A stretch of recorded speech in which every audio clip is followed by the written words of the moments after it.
take back the streets. It doesn't matter whether or not the person that is accosting your son or daughter or my son or daughter, my wife, your husband, my mother, your parents. It doesn't matter whether or not they were deprived as a youth. It doesn't matter or not whether or not they had no background that enabled them to become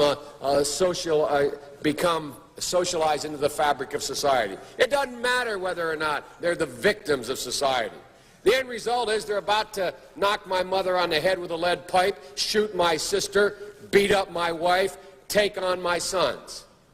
So I don't want to ask, what made them do this?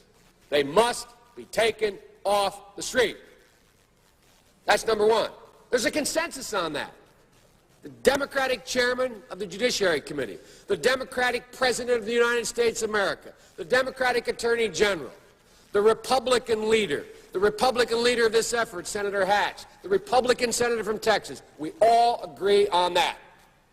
Now, we can find some fringe folks in the study groups on the right wing and left wing, libertarians and left-wingers in my party who say, no, that's not what we should do. But politically, that consensus has been arrived at. I acknowledge there was not that consensus in the 60s.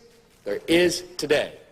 There's a second thing that we all have agreed upon, and that is unless we do something about that cadre of young people, tens of thousands of them, born out of wedlock, without parents, without supervision, without any structure, without any conscience developing, because they literally, I yield myself 3 more minutes, because they literally have not been socialized